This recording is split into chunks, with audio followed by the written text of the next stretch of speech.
38 million. That's how many K-12 students are using Chromebooks right now.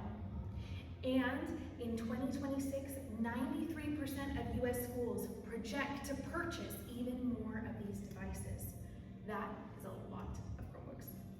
It's reasonable to suggest that a school's Chromebook use deserves at least the same level of scrutiny as their math curriculum or their reading program. In fact, today I'm going to convince you that Chromebooks do not belong in elementary school classrooms at all.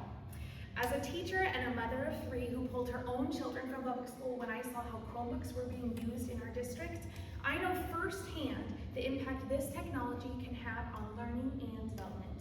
And it's not just a personal problem. With nearly 96% of public schools providing Chromebooks for each student, odds are you, your child, or your grandchild has been using one already.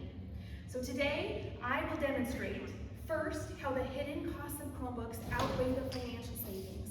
Secondly, how these devices detract from meaningful learning. And third, how Chromebooks actually reduce essential social skills in early childhood development. So first, let's explore how Chromebooks are developmentally costly for elementary school children. Supporters argue that Chromebooks are cost-effective when compared to traditional textbooks and worksheets.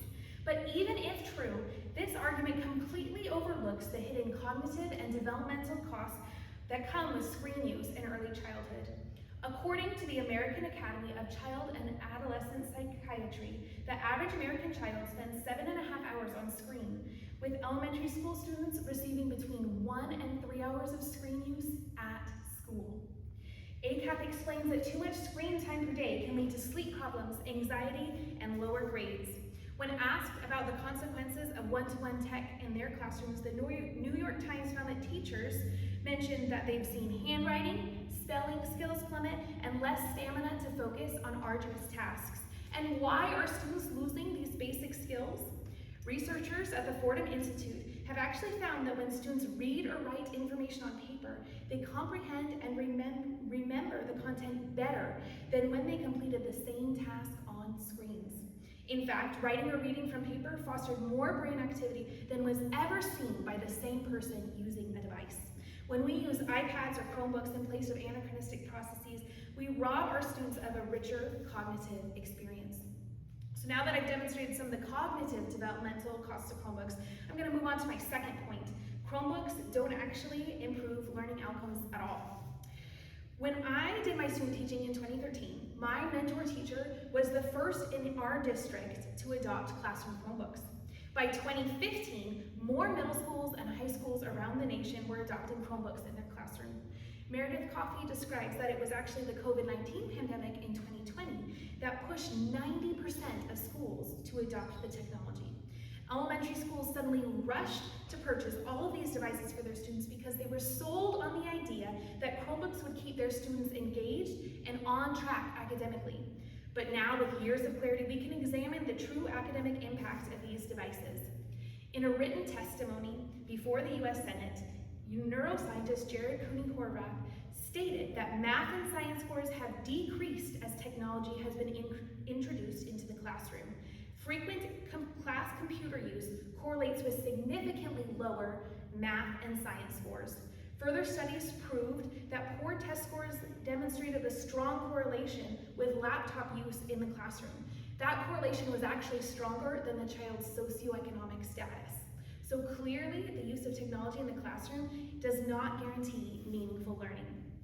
These devices haven't only undermined our children academically. Finally, let's discuss how they undermine our students socially. Chromebooks reduce essential human interaction in early childhood development. Let's examine for a minute how Chromebooks are used in local elementary schools. So imagine a first grade teacher gives a lesson on subtracting 3-digit numbers. She leads students in 3 problems on the board before administering a 10-question worksheet. One student calls her for help, while another says, "Hey, I finished! What do I do next?" A little overwhelmed, the teacher waves her hand and tells the student, "Go grab your Chromebook. You can use that when you're finished." Slowly at first, the kids open up their devices and launch apps like Prodigy, Khan Academy Kids, until all 24 students sit in the quiet glow of their laptops. What feels like a rare moment of peace is actually deconstructing everything those students have learned about creativity, collaboration, and social fluency. According to neuroscientist Dia Jaiswal, unstructured time is essential for developing creativity, resilience, emotional regulation, and problem-solving skills.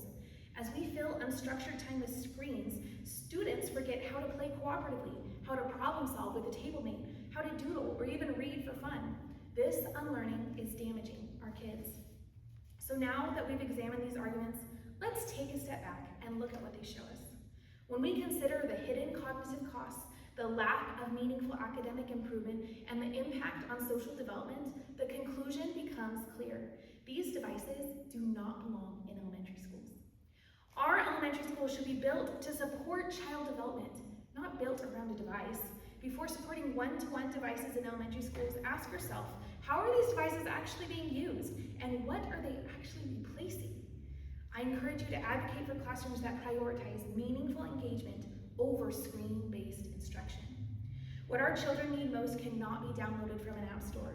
In the words of the great philosopher Plutarch, the child is not a vessel to be filled, but a fire to be kindled.